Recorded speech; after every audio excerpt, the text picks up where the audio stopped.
sobre a origem do NAI. O NAI, na verdade, é um núcleo de apoio à inclusão. Ele não é uma criação específica da UFJF. Em várias outras universidades ele existe há mais tempo. E em 2005 e 2007, a universidade participou de um projeto Incluir, em que a maioria das universidades criaram seus núcleos de apoio à inclusão.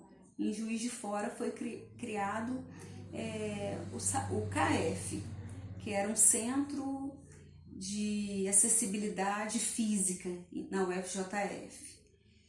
E ano passado, a reitoria convidou a professora Catiúcia para pensar na possibilidade de criar o núcleo na UFJF. E a Catiúcia, com a minha chegada, eu era professora na UF de Niterói, fez o convite, então ela assumiu a coordenação e eu assumi a vice-coordenação.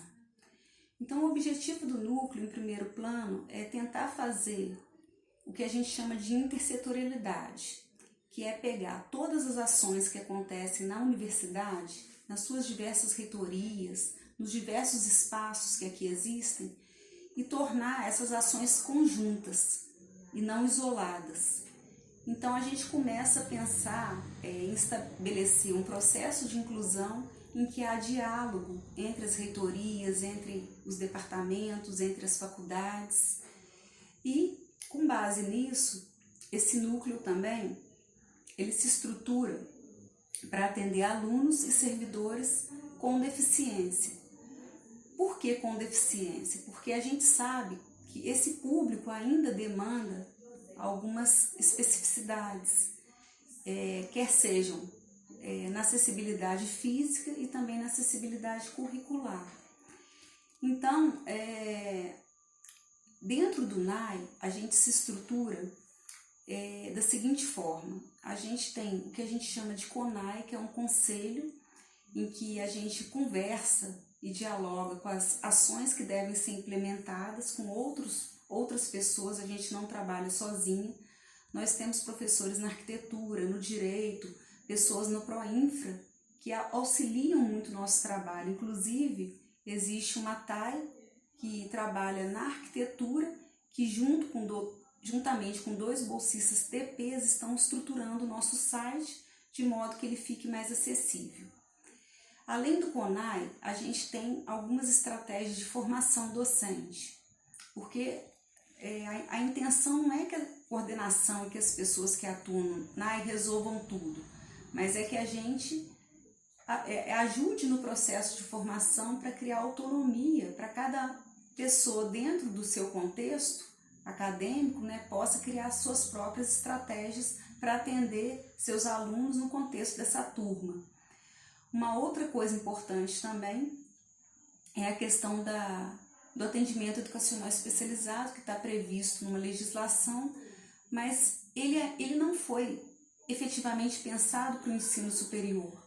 Então a gente acaba pegando algumas experiências da própria educação básica. O que seria isso? É a gente oferecer um material adaptado para aquele aluno que é cego e que precisa talvez de uma transcrição em áudio de um texto. Uma transcrição não, na verdade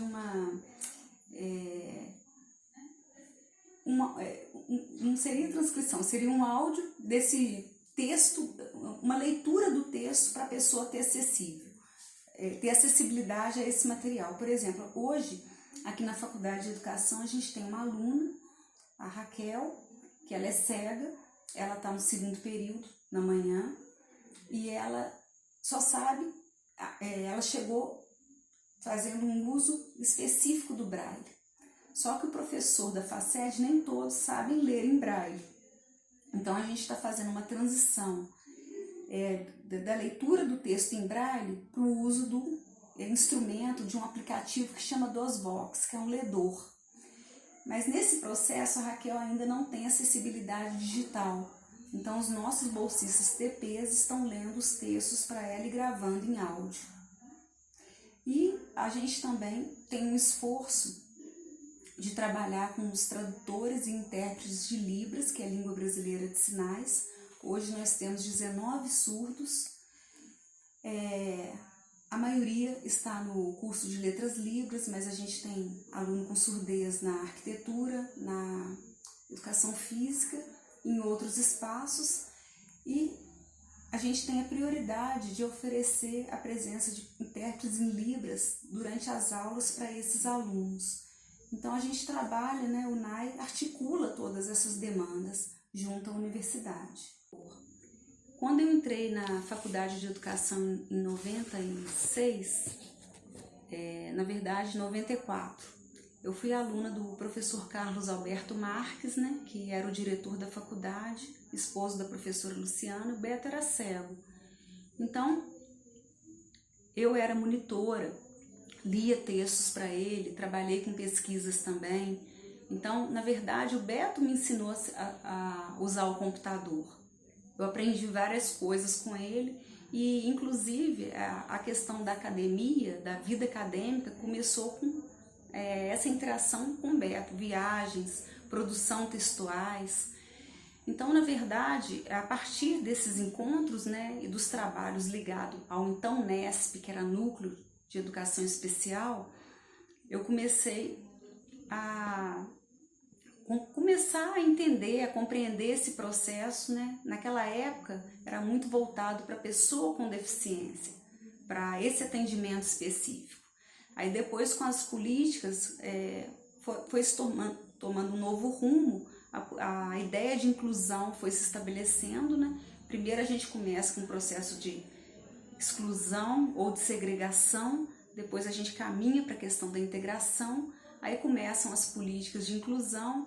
Então, que seria uma quebra de paradigma este que a gente não quebrou até hoje. A gente está fazendo um esforço grande, mas dentro desse modelo de sociedade, dentro das lógicas em que às vezes, né, existe um especialista para dar conta de uma barreira ou de uma deficiência, a gente não consegue conceber uma inclusão numa perspectiva mais radical.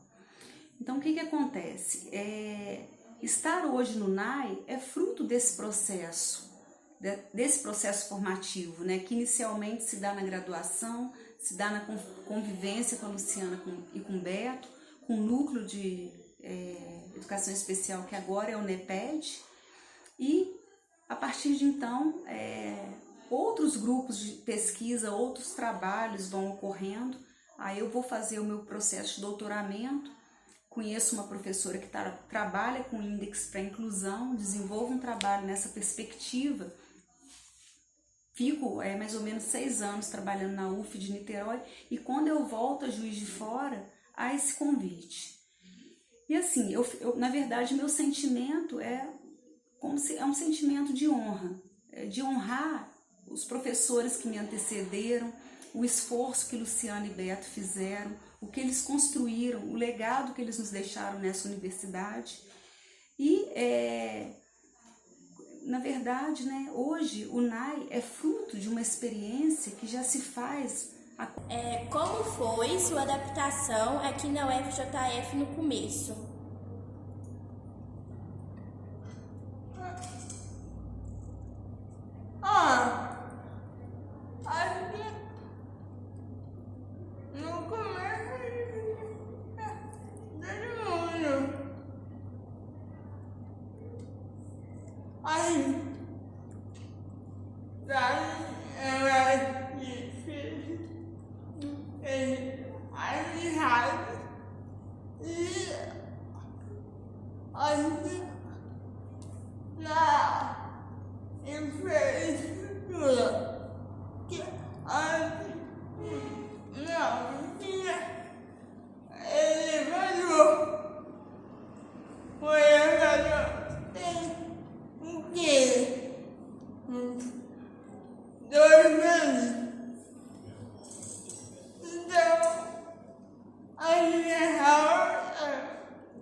gente um pouquinho sobre o grupo de apoio da UFJF.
Você já foi vítima de algum preconceito por ser cadeirante aqui na UFJF?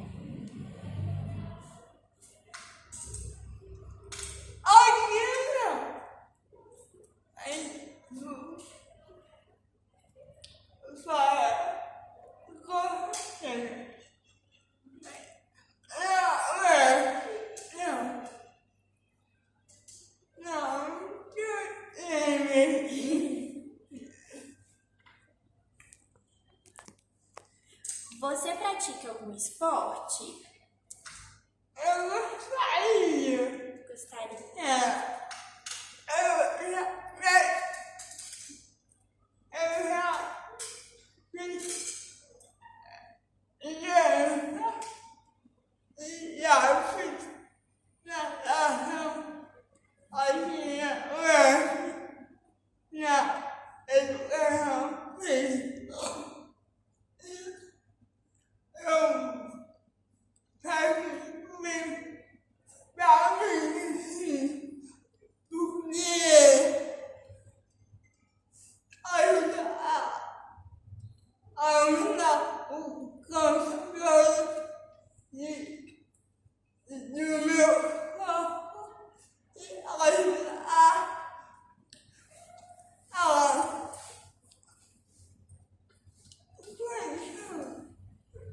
O que você acha que poderia ser modificado no acesso do campus?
Como é sua vivência na sala de aula?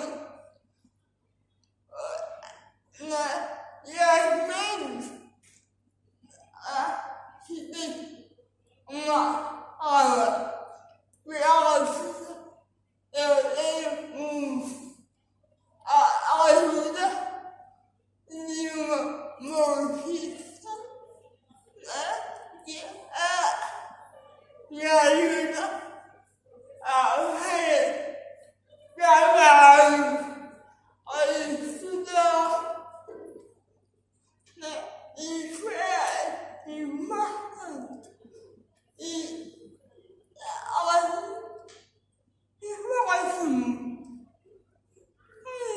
chega na universidade, no processo de matrícula, o próprio CEDAR nos encaminha para uma entrevista, porque esse aluno pode ser cotista ou não. Então há uma pergunta se ele possui algum tipo de deficiência, né? E algumas pessoas do NAI estarão próximas a esse espaço e esse aluno será encaminhado e a gente faz uma entrevista no sentido de acolhê-lo e posteriormente encaminhar para a coordenação qual é a deficiência e qual a demanda de acessibilidade ou de atenção que esse aluno precisa. Por outro lado também, esse aluno que entrou pelas cotas, ele vai passar por umas juntas, caso haja alguma dúvida em relação ao ingresso dele pelo sistema de cotas de pessoas com deficiência, né? E essa matrícula dele pode ser deferida ou não. E a partir de então, dependendo, né, da necessidade desse aluno, a gente, junto com a coordenação, cria algumas estratégias de trabalho, organiza algumas possibilidades de recursos materiais para garantir a permanência e a participação e aprendizagem dele com qualidade na vida acadêmica como um todo. Inclusão e educação é um grande desafio. A gente quer acertar, mas às vezes a gente pode errar, porque a gente ainda, né, como a Luciana vem trazendo, a gente quer fazer a comunhão com as diferenças, mas às vezes as diferenças ainda são marcadas. Então, o que é a grande contribuição? Eu acho que o grande salto que a gente deu hoje é estabelecer uma relação, né, através do programa de treinamento profissional, a ideia de trabalhar com a tutoria entre pares. O que é isso? É a gente trabalhar com os próprios alunos, se envolvendo no processo de aprendizagem desses colegas que têm essas barreiras. Então esse é um processo que acrescenta para todo mundo, né? Acrescenta para o aluno que auxilia nesse processo, em termos formativos, pessoais, profissionais, e por outro lado, permite que esse aluno com deficiência e que às vezes tem uma tetraplegia, uma grande dificuldade de locomoção, até mesmo de comunicação, se isole nesse processo universitário. Então, esse é um projeto, é uma proposta que eu tenho, que tem destacado, que eu tenho nutrido uma profunda alegria no sentido de a gente trabalhar e tentar trazer outras pessoas para fazerem e acreditarem nesse processo de inclusão com a gente.